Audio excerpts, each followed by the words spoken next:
जय हिंद मेरे प्यारे साथियों, कैसे हैं आप लोग। आशा करता हूँ कि अच्छे होंगे। चलिए हम लोग शुरुआत करने वाले हैं। आम्र क्षारक और लवण का आज तीसरा क्लास होने वाला है ना।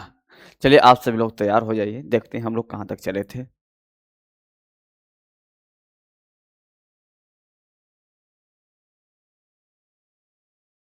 चलिए आगे तक हम लोग ने क्षारक के बारे में बता रहा था। हाँ, हम बताए थे क्षारक अनिवेश वे पदार्थ है जो जल में घुलकर हाइड्रोक्सिल अम्ल देता है। कौन सा अम्ल देता है बाबू?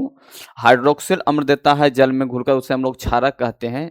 जबकि यही बात आपके बीच में कहता कि जो हाइड्रोजन आयन देता है उसे क्या कहते हैं, तो आपको कहना है कि उसे हम लोग अम्ल कहते हैं। क्या कहते हैं? अम्ल कहते हैं। क्षारक में प्रोटॉन ग्रहण करने की क्षमता होता है, जबकि अम्ल में त्याग करने की क्षमता होता है। इसका स्वाद कड़वा होता है। विद्युत का ये भी सुचालक होता है। जब जल में घुलनशील होता है तो इसे हम लोग क्षार यानी कि अल्काइल भी कहते हैं। इस बात को आप लोग को ध्यान देना है। यहाँ तक समझ गए ना।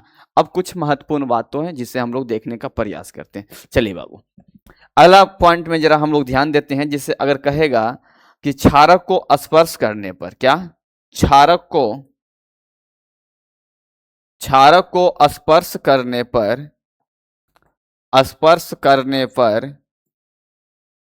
पर साबुन के समान, किसके समान?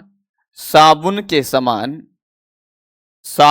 समान चिकने एवं फिसलन युक्त होता, माने फिसलने वाला होता है। फिसलन युक्त होता है। यहां तक कोई परेशानी की बात नहीं है। अगला पॉइंट की अगर हम बात करें आप लोग का methyl orange paper, methyl orange paper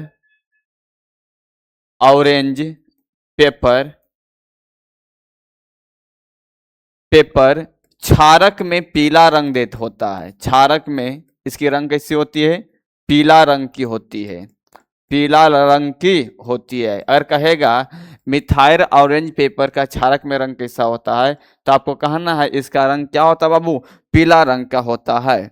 वहीं आपसे कहेगा फिनोल्फिन,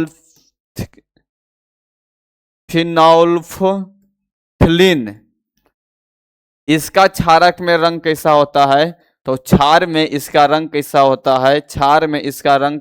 तो क्षार में गुलाबी रंग का होता है। कैसी होती है बाबू? गुलाबी रंग की होती है। वही अम्ल में कहेगा तो अम्ल में ये रंगहीन होता है। क्या होता है? अम्ल में ये रंगहीन होता है। समझिए ना। अगला बात करें गुलहल की पौधा की बात करें, गुलहल के फूल की बात करें, के फूल क्षार में हरा रंग का होता है। क्षार में इसका रंग कैसी होती है? हरा रंग होता है। अगला अगर हम बात करें आप लोग को हल्दी कहेगा, हल्दी क्षार में लाल रंग देता है। हल्दी की बात कीजिएगा, क्षार में कौन से रंग देता है बाबू? लाल रंग देता है। ये हम लोग देखने को मिलेगा कहाँ पर? हल्दी ज्यादा मात्रा में दे दीजिएगा, उसमें तेल मिला दीजिएगा, उसके बाद देखिएगा कि वो लाल हो जाता है। अगर तेल नहीं मिलाएगा तो पीलापन रहेगा। अगर तेल मिला दिए और हल्दी ज्यादा मात्रा में है तो उस सब्जी का रंग जो है लाल हो जाएगा। क्या हो जाएगा बाबू? लाल हो जाएगा। नेटवर्क इशू है बाबू, जरा बताना जरा सा। सभी लोग क्या आ रहा है या तो सिर्फ उनका जिनके पास इशू है उनका सिर्फ इशू है, उनका मोबाइल का है, या सभी लोग का है? यस या नो बताइए जरा सा। सभी लोग का है? यस या नो बताइए जरा सा। उसके बाद हम आगे की ओर चलते हैं। आपको कल परसों भी हम बताए थे कि अगर क्षार और अम्ल के बीच अभिक्रिया होता तो उसे हम लोग उदासीनीकरण कहते हैं। क्या कहते हैं? उदासीनीकरण कहते हैं या उदासीन कहते हैं। अगर पूछेगा उदासीन क्या है बाबू, उदासीन क्या है, तो आप लोगों को कल भी आप लोग के कई बार बताए हैं कि देखिए, जब अम्ल और क्षार दोनों आपस में अभिक्रिया करती है, जब अम्ल और क्षार, अम्ल और क्षारक अम्ल और क्षारक दोनों आपस में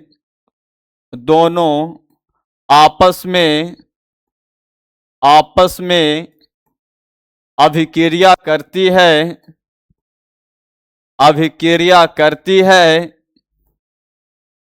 करती है तो उसे हम लोग क्या कहते हैं, उदासीन कहते हैं, उदासीन कहते हैं। और क्या बनाता है, तो लवण बनाता है। क्या बनाता है बाबू, तो लवण बनाता है। इस बात को भी आपको ध्यान देना है। जब अभिक्रिया करता है तो इसे हम लोग उदासीन कहते हैं। ऐसा नीचे लिख सकते हैं कि यहाँ इस प्रक्रिया से लवण और जल प्राप्त होता है। लवण तथा जल प्राप्त होता है, जल प्राप्त होता है। इस बात को आप लोग को ध्यान देना है। ये हमारा क्षारक का मेन रूप से हमारा उद्देश्य जो था, जो आप लोग के बीच में रखा गया है, आप लोग के बीच में रखा गया है। इसमें कोई परेशानी की बात नहीं होना चाहिए। अब जरा सा एग्जाम्पल हम लोग देख लेते हैं। क्षारक का एग्जाम्पल में क्या क्या आ सकता है, जो महत्वपूर्ण एग्जाम्पल है उसे हम लोग लेने का प्रयास करते हैं एग्जाम्पल के रूप में। जैसे आपसे आएगा ammonium oxide, sodium hydroxide, potassium hydroxide, magnesium hydroxide, calcium hydroxide, sodium hydroxide. ये सब हमारा क्या है, सोडियम हाइड्रा भी क्या हमारा एक क्षार का ही रूप है। चूना, कैल्शियम ऑक्साइड क्षार का ही रूप है। L2O3 भी हमारा क्या है, एल्युमिनियम ऑक्साइड भी क्षार का ही रूप है। यहां तक कोई परेशानी की बात नहीं होनी चाहिए।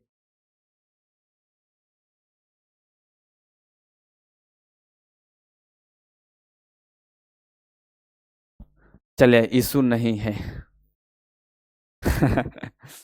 फूल कह रहे हैं सर जी गोल गोल घूम रहा है। अच्छा, आप पुनः वापस जाइए मोबाइल पे, हो सकता सही हो जाए। फ्लाइट मोड में डालिए 1-2 बार, खुद ही सही हो जाएगा। समझिए ना, दिन भर मोबाइल चलाइएगा तो नेट खत्म ही ना होगा ना। दिन भर मोबाइल चलाइएगा तो नेट खत्म ही ना होगा।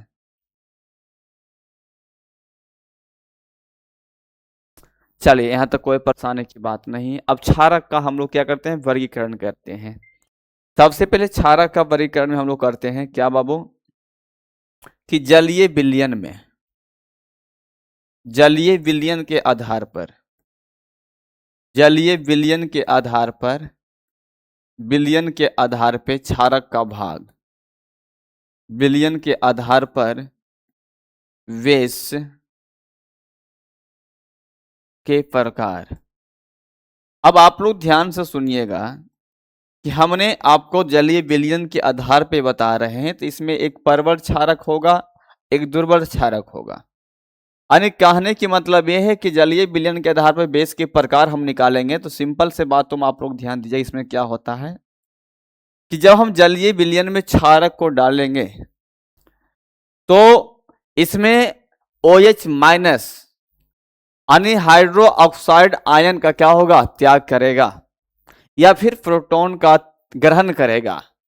OH माइनस का पता चलेगा, या तो प्रोटॉन का क्या करेगा, ग्रहण करेगा। जब जलीय विलयन में OH माइनस पूरी तरह से अगर पूर्णतः आयनीकृत हो जाता है या पूरी तरह से हमें त्याग करता है, हमें पता चलता है, तो उसे हम लोग परवल के रूप में जानेंगे। जिसमें आंशिक रूप से आयनीकृत होता है, जिस जलीय विलयन में हाइड्रोजन ऑक्साइड जो है आंशिक रूप से अगर विलय होता है, आयनीकृत होता है, तो उसे हम लोग आंशिक रूप वाला में दुर्बल कहेंगे।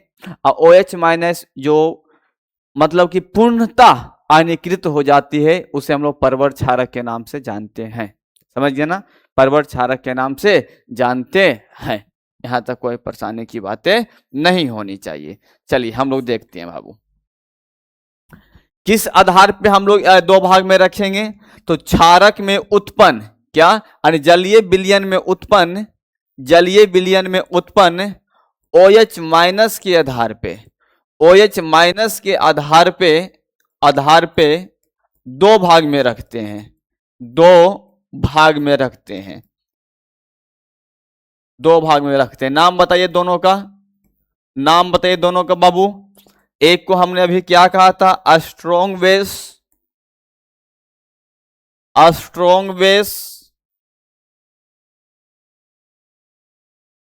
और एक हमारा हो गया वीक बेस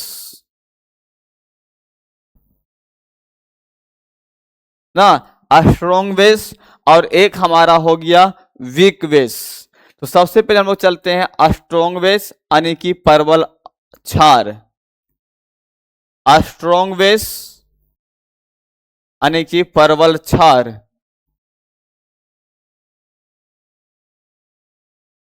अभी हमने आपको क्या बताया, अब जल्दी से आप सभी लोग यहां पर बताइएगा, क्या इसमें हाइड्रोजन आयन का त्याग तेजी से होगा? चलिए अच्छी बात है बाबू, फुल अच्छी बात है। चलिए भगवान करे कि आपकी सफलता जल्दी से मिल जाए ना, ताकि पढ़ने के लिए इतना टेंशन ना रहे कि एमबी बचा के रखना है, चलाना नहीं है। इसके लिए जल्दी से सफलता ले लीजिए। नया साल में नया जोश, नया उमंग के साथ अपनी शुरुआतें कीजिए, और जिस एग्जाम को पहला बार दीजिए उसी में करेक्ट करने का काम कीजिए। जिस एग्जाम को पहला बार दीजिए नया साल में, वो एग्जाम आपका घर पे ज्वाइनिंग लेटर लेकर चला आवे। इस हिसाब से अब आपका तैयारी होना चाहिए, इस हिसाब से आपका तैयारी होना चाहिए। और दूसर की बात यह है कि हम लोग कोई भी अगर मैराथन लाते हैं या यूट्यूब पर भी कोई क्लास लाते हैं तो स्पेशल किसी खास एग्जाम के लिए रहता इसलिए है, ऊपर लिखते हैं, क्योंकि उसमें हम उसका प्रीवियस ईयर का प्रश्न लाते हैं, लेकिन उसका सब डिस्कशन होता है उसका, तो वो सिर्फ जिस एग्जाम का ऊपर थंबनेल में लिखा होता है सिर्फ उसी का नहीं होता है, वो और भी एग्जाम के लिए उसमें सम्मिलित होता है, और भी एग्जाम के लिए होता है। तो इन सब बातों के आप लोग को ध्यान देना होगा, सब में शामिल होइए, समझिए ना। खास करके आप जो लोग पुलिस, स्टेट पुलिस इस सब का लेवल का है या किसी भी है उस लोग का, या रेलवे का है, तो लोग का साइंस जीके जीएस पे ध्यान देना है। मैथ रीजनिंग को भी आप लोग पकड़ के रखना है, समझिए ना। मैथ और रीजनिंग को भी पकड़ के रखना है, ऐसा नहीं कि उसको छोड़ देना है, वो भी अपने लिए क्या है, महत्वपूर्ण है। चलिए कोई बात नहीं बाबू, यहाँ देखिए अब स्ट्रॉन्ग बेस यानी परवल क्षारक की अगर बात करेंगे तो अभी भी हम बता रहे थे कि इसमें हाइड्रोजन का मानता नहीं है, इसमें हाइड्रो ऑक्साइड आयन अगर पूर्ण रूप से जलीय विलयन में अगर आयनीकृत हो जाता है तो वहां पर हमारा हाइड्रो ऑक्साइड आयन जितना ज्यादा निकलेगा वो क्षार उतना ही मजबूत होगा, और जितना कम निकलेगा वो उतना ही क्या होगा, कमजोर होगा, उतना ही क्या होगा बाबू, कमजोर होगा, समझिए ना।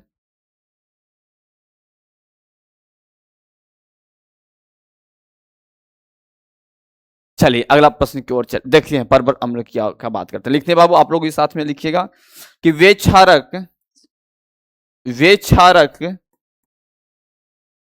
जो जलीय विलयन में पूर्णता, क्या बाबू, में पूर्णता घुलनशील यानी घुलकर आयनित हो जाए, आयनित हो जाते हैं तो परवल क्षारक कहते हैं, परवल क्षारक कहते हैं या कहलाते हैं, परवल क्षारक कहलाते हैं, समझिए ना, जो पूरी तरह से आयनीकृत हो जाता है। एक बात हम आप और बताए थे कि जो जल में घुलनशील जो होता है, जल में घुलनशील क्षारकों को, घुलनशील क्षारकों को एल्काइल कहते हैं, एल्काइली कहते हैं। कौन, जो जल में घुलनशील होता है उसे एल्काइल क्षारक के नाम से जानते हैं, एल्काइल क्षारक के नाम से क्षारक कहते हैं। ये भी बात आप लोग को हम पहले भी बताए थे और पुनः यहाँ पर बता रहे हैं।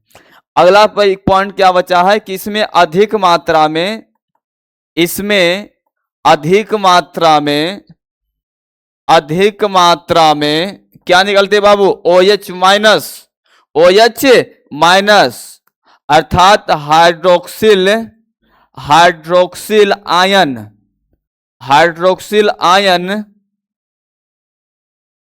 Hydroxyl ion, hydroxyl ion OH, OH minus उत्पन्न होता है, उत्पन्न होता है, होता है। यहां तक कोई परेशानी की बात आप लोग को नहीं होना चाहिए। OH माइनस उत्पन्न होता है, OH माइनस उत्पन्न होता है। जैसे NaOH, KOOH एग्जाम्पल के रूप में इसका लिख सकते हैं। NaOH एग्जाम्पल के रूप में हो जाएगा NaOH sodium oxide, potassium oxide, potassium hydroxide, calcium hydroxide ETC, calcium hydroxide ETC। यहां तक तो सही है बाबू, यहां तक तो परेशानी की बात ही नहीं है। लेकिन इसमें क्रम दे देता है कि बढ़ते क्रम में सजाएं, घटते क्रम में सजाएं। बढ़ते क्रम में कौन सा क्षार जो है सबसे मजबूत होगा, तो वहां पर क्या कीजिएगा, तो कुछ क्रम आप लोग को ध्यान दे देना है। जैसे पोटेशियम हाइड्रोक्साइड जो है ये सबसे मजबूत क्षारक के रूप में जाना जाता है। उसके बाद सोडियम हाइड्रोक्साइड मजबूत क्षारक के रूप में जाना जाता है। उसके बाद कैल्शियम ऑक्साइड मजबूत क्षारक के रूप में जाना जाता है। उसके बाद मैग्नीशियम ऑक्साइड, मैग्नीशियम ऑक्साइड जो है ये मजबूत क्षारक के रूप में जाना जाता है। उसके बाद अमोनिया, अमोनिया, उसके बाद अमोनिया ऑक्साइड, अमोनिया ऑक्साइड मजबूत क्षारक के रूप में जाना जाता है। यहां तक कोई परेशानी की बात नहीं है। अब अगला आप लोग को ध्यान देना है। देखिए एक क्रम हम लिख दिए, जबकि मैग्नीशियम ऑक्साइड, अमोनियम ये तो दुर्बल क्षारक का भी रूप ले लेगा, कहा कि कम प्रबल क्षारक के रूप है। तो अब आपसे कहेगा भैया अगला एक बचा हुआ है दुर्बल क्षारक, यानी कि वीक आयन। कौन सी बचा हुआ बाबू, दुर्बल क्षारक, दुर्बल क्षारक अर्थात वीक आयन। कौन सा, weak ion, WEAK, weak ion यानी कि बेस। अब आपसे कहेगा इसके बारे में कुछ बताइए, तो आप लोग आराम से कहिएगा कि जब हमें जो जलीय विलयन में आयनीकृत करें, जिस वस्तु को आयनीकृत करने के बाद, जलीय विलयन में आयनीकृत करने के बाद जो पूर्णतः रूप से अपने आयन का त्याग कर दे, अर्थात तो वो परवल अम्ल हो जाएगा। लेकिन अगर आंशिक रूप से त्याग आयनीकृत होता है या कम मात्रा में हाइड्रोक्सिल आयन का त्याग करता है, तो उसे हम लोग दुर्बल क्षारक के रूप में जानते हैं। समझिए ना, किस रूप में जानते हैं बाबू, दुर्बल क्षारक के रूप में जानते हैं। यानी वैसा पदार्थ या वे क्षारक, वे क्षारक जो जलीय विलयन में, वे क्षारक जो जलीय विलयन में, जलीय विलयन में पूर्णतः आयनित ना हो, ना हो, उसे दुर्बल क्षारक कहते हैं।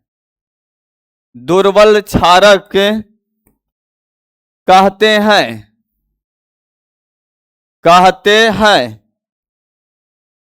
समझिए ना, वे क्षारक जो जलीय विलयन में पूर्णतः आयनित नहीं होता है, उसे हम लोग दुर्बल क्षारक के रूप में कहते हैं।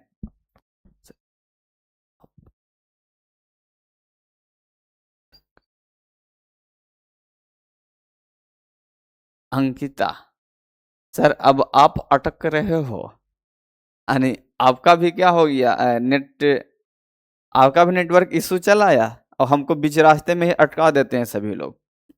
बताए तो सब 5G का जमाना है, सब 5G का मोबाइल लिए होंगे। और मास्टर साहब को बीच में ही अटका देते हैं सभी लोग। अरे भैया हम लोग के भी चलने दीजिए, अटकाइए मैं नहीं बीच में, समझ नहीं तो बीच में अटका देगा, कभी कभी घूम रहा हम मुंह फाड़ ले कभी आंख मूंदले हैं, लगता है नींदे में मास्टर साहब चल रहे हैं ना, बीच में मत अटकाइए। चलिए, बे क्षारक जो जलीय विलयन में पूर्णतः आयनित ना होता है उसे दुर्बल क्षारक के रूप में जानते हैं। अगला पॉइंट, यानी जिस इस क्षारक से कम मात्रा में हाइड्रोक्सिल आयन निकलता है, हाइड्रोक्सिल आयन निकलता है कम मात्रा में। एग्जाम्पल के रूप में magnesium magnesium oxide, ammonium oxide etc, ammonium oxide etc। चलिए अब यहां पर ये तो हमारा हुआ बाबू जलीय विलयन के माध्यम पे। अब सांद्रता के माध्यम पर यानी कि मिलावट के माध्यम पर क्षारक के प्रकार, सांद्रता के आधार पे क्षारक का वर्गीकरण। तो सांद्रता के आधार पर क्षारक का वर्गीकरण, आधार पर क्षारक का वर्गीकरण, क्षारक का वर्गीकरण आप लोग जानते हैं कि दो ही प्रकार का होगा, एक सांद्र क्षारक होगा, एक तनु क्षारक होगा। सांद्र क्षारक में जिसमें क्षारक की मात्रा अपेक्षाकृत अधिक दिया जाएगा और एक में अपेक्षाकृत क्या दिया जाए, कम दिया जाती है। जिससे एक हो जाएगा हमारा बाबू सांद्र क्षारक। अब इसमें क्या कहेगा कि जलीय विलयन के अपेक्षा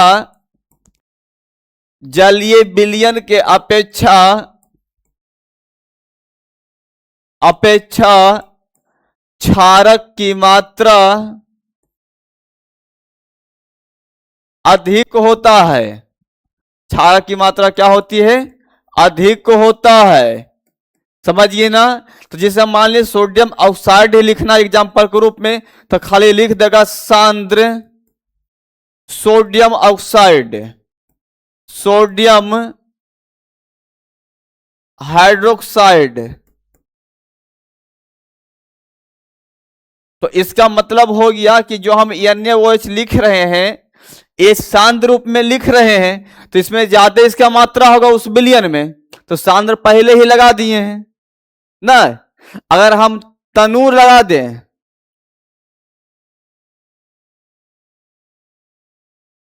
अगला है आपका तनु क्षारक। अर्थात कहने की मतलब यह है कि जलीय विलयन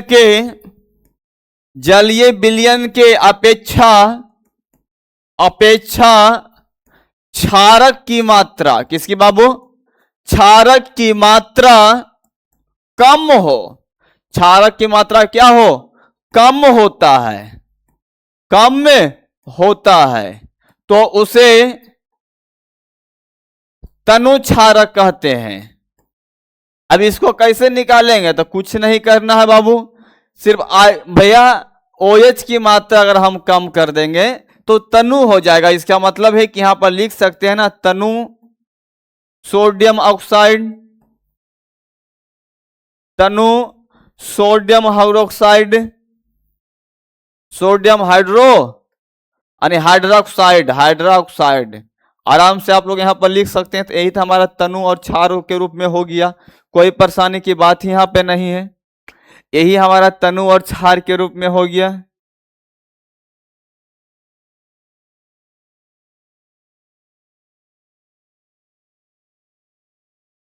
यहां तक कोई परेशानी की बात नहीं है। फूल, नो सर मेरा नहीं है, पर आप बीच में अटक गए थे। ओ फूल, सर जी मेरा 4G का है।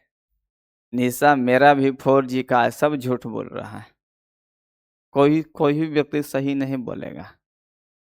खास करके जो सबसे पहले बोले हैं ना कि सर मेरा 4G का है, वो तो और सबसे ज्यादा झूठ बोल रही है ना। जितना भी मैरिज हॉल रहेगा उनका 4G का हो ही नहीं सकता है। वो तो बेचारा के लतिया लतिया के 5G ले लेती है। नहीं देगा 5G ना तो आराम से बोलेगा 5G नहीं देगा, एकदम नहीं देगा, लाते हैं फरट्ठा। अंत में उसको कल होके 5G ला के देना पड़ता है। अनिशा निशा है कोई, मेरा भी 4G का है। अच्छा अच्छा, ये तो एकदम सरासर झूठ बोल रहे हैं। कारण ये है ये खूब जॉब करते हैं तो इनका 4G कैसे होगा 5G होना चाहिए। अब हम लोग कहेंगे कि मेरा 4G है तो कभी मानेगा आदमी? नहीं मान सकता है। सच में मेरा 4G नहीं है, 5G मेरा है।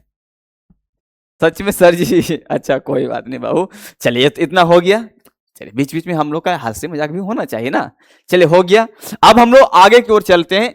अब देखो क्षारकों की अम्लता के आधार पे प्रकार पूछेगा।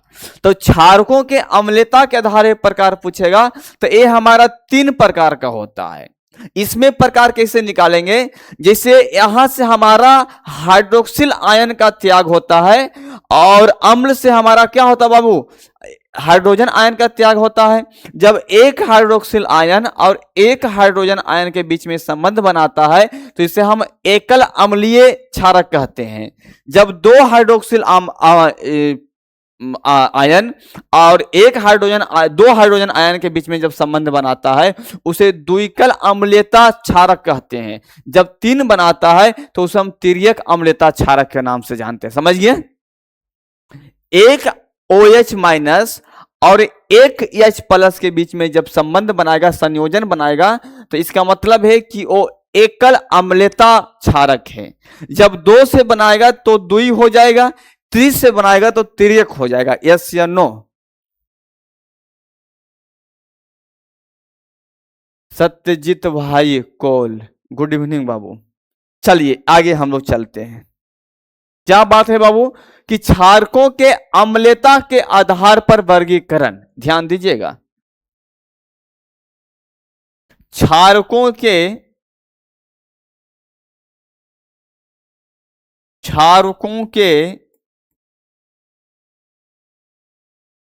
अम्लता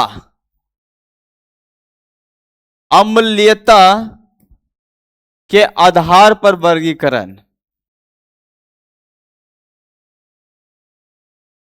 आधार पर वर्गीकरण, जितना हम आप लोग को बता रहे हैं, वर्गीकरण करवा रहे हैं, यानी एक एक पॉइंट को आप लोग के बीच में हम लेके जा रहे हैं। हमें तो नहीं लगता है कि शायद कोई टीचर इतना वर्गीकरण आप लोग को बताए होंगे। इतना तो नहीं चले होंगे जितना हम आपको बता रहे हैं। हाँ वो लोग चलते हैं लेकिन वो शॉर्ट में लिखा हुआ रहता है बाबू। हम आपको शॉर्ट में नहीं देकर लॉन्ग में देते जा रहे हैं। समझिए ना, किस में देते जा रहे हैं? लॉन्ग में देते जा रहे हैं। समझिए ना, इससे कोई परेशानी की बात नहीं है। अब सबसे पहला बात, क्षारकों के अम्लता किस पे आधारित है, किसके कारण हमें पता चलता है? तो आप लोग को ध्यान देना है कि इसकी अम्लता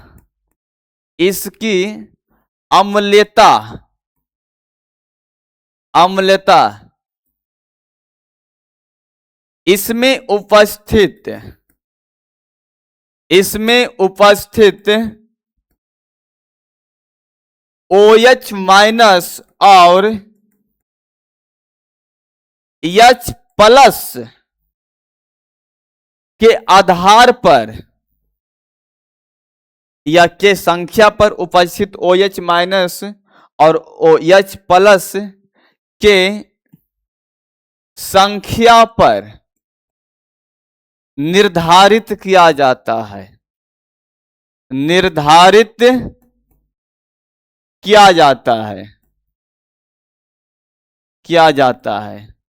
और ये जो है बाबू ये 3 प्रकार का होता है। कितने प्रकार का? ये 3 प्रकार का अम्लता होता है। 3 प्रकार का होता है। तीन प्रकार का होता है अम्लता के रूप में। कितना प्रकार का होगा? तीन प्रकार का अम्लता के रूप में होता है। चलिए आराम से आप सभी लोग देखना शुरू कर दीजिए। पहला हमारा है एकल क्षार। कौन सा बाबू? एकल अम्लीय क्षार के रूप में जाना जाता है। पहला पहला पहला पहला पहला कौन सा है? एकल अम्लीय या अम्ल क्षार। अम्लीय लिखें या तो अम्ल क्षार के रूप में भी लिख सकते हैं। एकल अम्ल क्षार, मोनो, इसे कह सकते हैं mono acidic base. Acidic base अभी अभी बता रहे थे क्या बाबू कि इसमें एक हाइड्रोजन ऑक्साइड और एक हाइड्रोजन के साथ क्या बनाएगा? संयोजन करेगा। तो इसे हम लोग क्या कहते हैं? एकल अम्लता क्षार कहेंगे। यानी वे क्षारक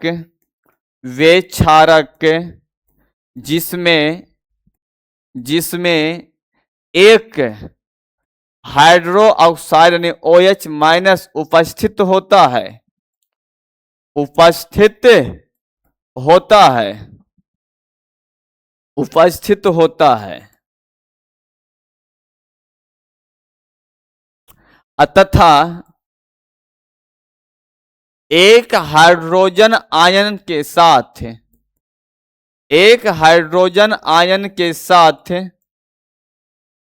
संयोजित होता है तब इसे एकल यानी कि मोनो एसिडिक बेस कहते हैं ना। इनमें क्या लिखते हैं बाबू? Is called mono acidic base. कोई परेशानी की बात नहीं। एग्जाम्पल के रूप में आपसे कहेगा, आराम से लिखिएगा। एग्जाम्पल के रूप में आपसे पूछेगा। तो अभी बताए थे सोडियम ऑक्साइड हो गया और पोटेशियम ऑक्साइड हो गया, etc। दूसरा का हम लोग का है द्वि अम्लीयता क्षार। क्या? द्वि अम्लीयता क्षार, द्वि अम्लीय क्षारक, डाई एसिडिक बेस। इसमें कहेंगे क्या बाबू? वे क्षारक आप लोग भी साथ में लिखते चलिए जी। वे क्षारक जिसमें दो OH माइनस उपस्थित होता है और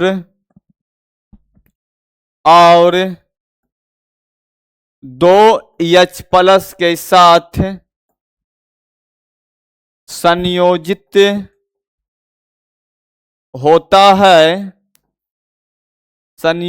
होता है तो उसे हम लोग डाई एसिडिक बेस के नाम से जानते हैं। डाई एसिडिक बेस के नाम से जानते हैं। एग्जाम्पल के रूप में magnesium hydroxide, ferric oxide, etc। एक हम लोग का हो गया तिर्यक। क्या हो गया बाबू? तिर्यक।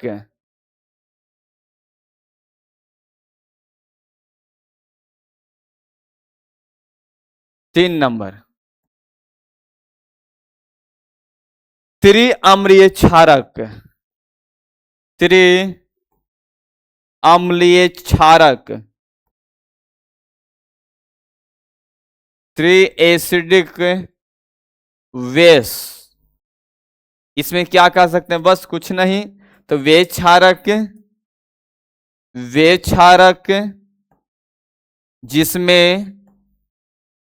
जिसमें 3 हाइड्रोक्सिन आयन उपस्थित हो हो और जो जो तीन हाइड्रोजन आयन के साथ संयोजित होता है, संयोजित होता है, तो उसे हम लोग किस नाम से जानते हैं बाबू? त्रिक अम्लीय क्षारक के नाम से जानते हैं।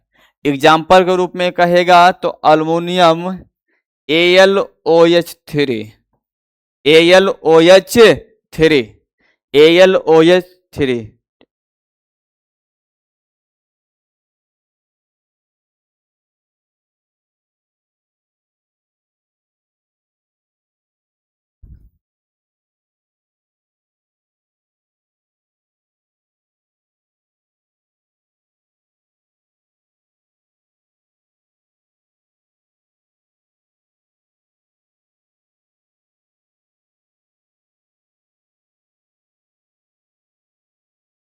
चलिए बाबू आगे की ओर हम लोग चलते हैं। यहाँ तक कोई परेशानी की बात आप लोग को नहीं है ना? सर जी हेडा मेढा ना लिखिए। अच्छा कोई बात नहीं। अच्छा अंकित, अच्छा कोई बात नहीं बाबू, अब से ना लिखेंगे। चलिए एकदम अस्थिर से लिखेंगे, एकदम अस्थिर से लिखेंगे ना। चलिए कोई बात नहीं।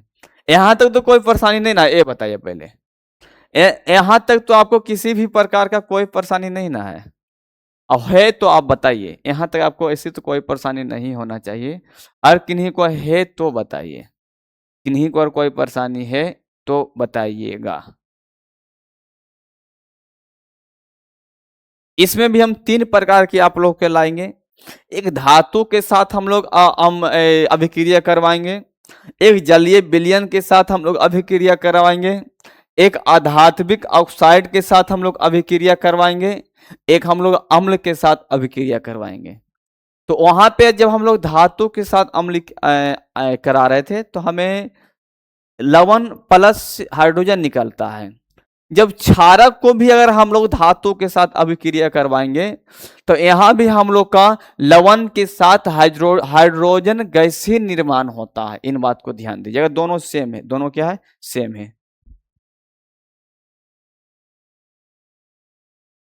दोनों क्या बाबू? सेम है, समझिए ना? कोई परेशानी की बात नहीं है। देखिए बाबू आराम से आंसर। अब हम लिखने चाह रहे हैं केमिकल रिएक्शन। अब रिएक्शन कराने की बात कर रहे हैं, प्रॉपर्टी किसका पर? बेस पर, यानी क्षारकों के रासायनिक गुणधर्म, क्षारकों के रासायनिक गुणधर्म, क्षारकों के रासायनिक रासायनिक गुणधर्म, गुणधर्म।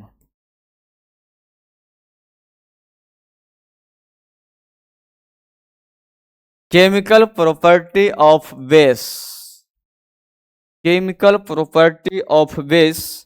सबसे पहला नंबर पे आप लोग को ध्यान देना है कि धातु के साथ अभिक्रिया, धातु के साथ अभिक्रिया।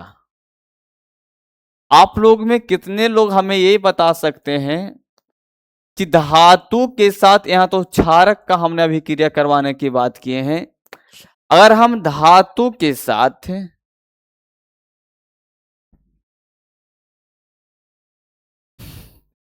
अगर धातु के साथ अगर हम अभिक्रिया कराते हैं क्षारक में तो कोई बात नहीं है। अगर अम्ल के साथ अभिक्रिया करवाते हैं तो हम क्या प्राप्त होगा? आप लोग कमेंट बॉक्स में बताइए। अंकिता, सर की लिख की राइटिंग देखकर तो कभी नहीं लिख पाएंगे। अच्छा इसीलिए तो निशा जी कह रहे हैं कि आवाज से लिख लो ना। चलिए कोई बात नहीं बाबू, लिख लीजिएगा। पुनः फिर से वीडियो चालू कर दीजिएगा, क्लास चालू कर लीजिएगा, आराम से लिखते हुए चले जाइएगा। समझ गए ना? धातु के साथ अभिक्रिया की बात कर रहा है। जब आपको अम्ल के साथ कहेगा तो आपको जानते हैं कि अम्ल में हमें कहता है कि हमें क्या प्राप्त होगा अम्ल के साथ, तो आपको उसमें लवण प्लस हाइड्रोजन प्राप्त होती है। यहां पर भी जब हम क्षारक के साथ भी अभिक्रिया करवाएंगे तो यहां भी हमें लवण और हाइड्रोजन गैस ही प्राप्त होगा, समझिए ना। लेकिन कुछ ऐसा भी अपवाद है जिसमें ऐसा नहीं होता है, समझिए ना। तो लिखना है कि जब जब क्षारक को धातु के साथ अभिक्रिया कराते हैं, ये बाबू आपका पूछा हुआ प्रश्न है, अभिक्रिया कराते हैं तो लवण तथा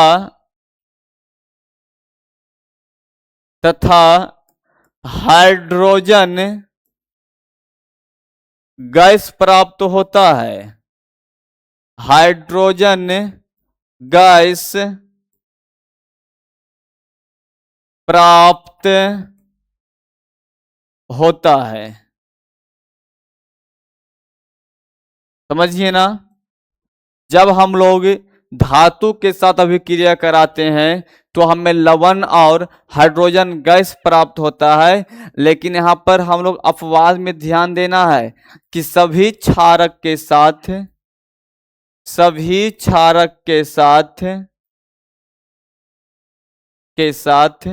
ऐसा नहीं होता है, ऐसा नहीं होता है, नहीं होता है। अगर हम सभी के मानेंगे तो सभी के साथ ऐसा नहीं होता है, लेकिन अधिकांश क्षारक जिसके धातु के साथ अगर हम अभिक्रिया करवाएंगे तो वो अधिकांश हमें हाइड्रोजन आयन हमें त्याग करेगा, हाइड्रोजन गैस हमें त्याग करेगा और लवण बनाएगा। एग्जाम्पल के रूप में अगर हम बात करें तो जैसे एल्युमिनियम, एल्युमिनियम धातु है, इसको हम लोग सोडियम ऑक्साइड के साथ अभिक्रिया करा दें और साथ में साथ इसमें हम लोग जल भी ला दें तो हमें क्या प्राप्त होगा, जो आराम से देखिएगा। यहां पर सोडियम एल्युमिनेट आयन की हमें प्राप्ति होगी जो एक लवण होता है, और हाइड्रोजन गैस हमें प्राप्त होगा, हाइड्रोजन गैस हमें प्राप्त होगा, समझिए ना।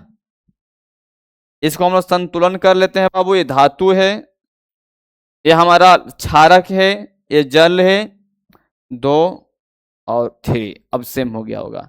तो ये हमारा लवण प्राप्त हो गया, साल्ट मिल गया, और ये हमारा गैस मिल गया। क्या मिल गया? गैस मिल गया। अगर हम जिंक, सोडियम ऑक्साइड को अगर हम जिंक के साथ अभिक्रिया करवा दें, किसके साथ? जिंक के साथ, जिंक, तो फिर ये भी हमें क्या बन जाएगा? सोडियम जिंकेट प्लस H2, यानी कि H2 क्या हो गया? हमारा गैस हो गया, जिंकेट हो गया। यहाँ पे 2 है, यहाँ पे 2 कर दीजिए, ये भी 2 हो जाएगा। क्या होगा बाबू? वो भी 2। अच्छा नहीं, जिंक एक ही को था ना, तो हो ही जाता है, तो एक ही वो हो जाएगा, रहेगा जिंक। अब यहाँ पर ये कहेगा ए क्या है, तो जिंक सोडियम जिंकेट जो हमारा हो गया 11 हो गया, और वही कहेगा आपको H2 क्या है बाबू, तो आपको कहना एक गैस से, क्या है? गैस से। तो जब हमें क्षारक और धातु के साथ अभिक्रिया करता है तब की बात है। यही कहेगा अम्लों के साथ अभिक्रिया करेगा तो क्या प्राप्त होगा, तो आपको पहले भी कई बार बताए हैं कि अम्ल 2 नंबर के नंबर 2 नंबर है ना, अम्लों के साथ अभिक्रिया। जब आपसे कहेगा कि अम्लों के साथ अभिक्रिया बता दीजिए, अम्लों के साथ अभिक्रिया, अम्लों के साथ अभिक्रिया, तो आप लोग वहां पे ध्यान दीजिएगा कि जब अम्ल के साथ अभिक्रिया करता तो इसे हम लोग उदासीन कहते हैं। इस क्रिया क्या कहते हैं बाबू? उदासीन कहते हैं, उदासीन कहते हैं। तो उदासीन की अगर हम बात करें तो ध्यान दीजिएगा, जब जब क्षारक अम्ल के साथ अभिक्रिया करती है, अभिक्रिया करती है,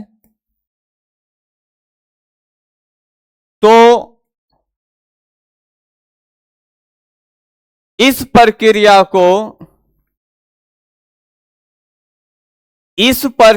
को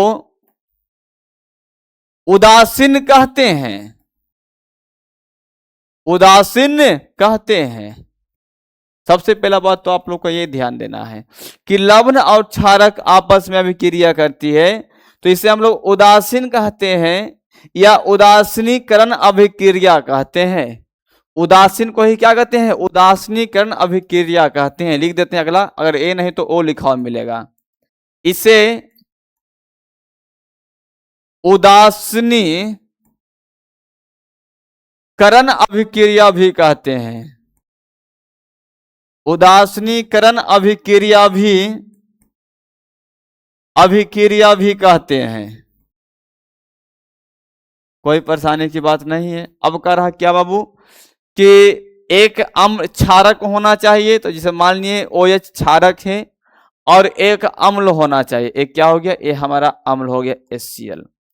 तो इससे हमें एक लवण प्राप्त होगा। तो इस KCl जो हमें प्राप्त हुआ ये लवण हो गया और हमें H2O हमें जल प्राप्त होता है। यही हमारा उत्तर होता है कि जब कोई क्षारक और अम्ल एक दूसरे के साथ अभिक्रिया करता है तो वहां से हमें क्या प्राप्त होता है। तो ध्यान देना है कि इस अभिक्रिया से, इस प्रक्रिया से हमें लवण तथा जल प्राप्त होता है। लवण तथा जल प्राप्त होता है। लवण तथा जल प्राप्त होता है। प्राप्त होता है। हो गया? 7 बजे सर? अच्छा, ध्यान नहीं था। अच्छा बस तुरंत हो गया, ये पूरा हो गया। अम्लों के साथ अभिक्रिया करता क्या प्राप्त होता बाबू? इस प्रक्रिया हमें लवण तथा जल प्राप्त होता है। चलिए इसमें 2 और बचा है, एक आध्यात्मिक ऑक्साइड के साथ और एक हम लोग का जलीय विलयन के साथ। ऐसे दोनों को पहले हम लोग चल ही चुके हैं। अब हम लोग चलते हैं, क्लास हम लोग का यहीं तक रोकते हैं, समाप्त करते हैं। पुनः हम कल आप लोग से मिलेंगे। आज के लिए इतना ही। जय हिंद, जय भारत।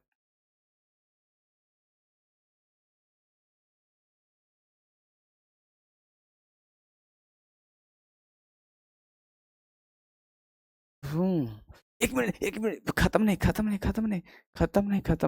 ये खत्म कर दो, फिर PDF कहाँ से लेबो? हाँ तो तुरंत एसिड मारिए।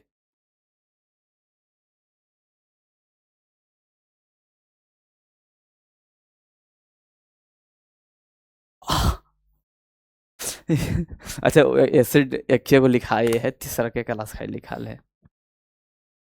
ऐसी बात हम दोनों कर रहे थे, तो क्या होगा?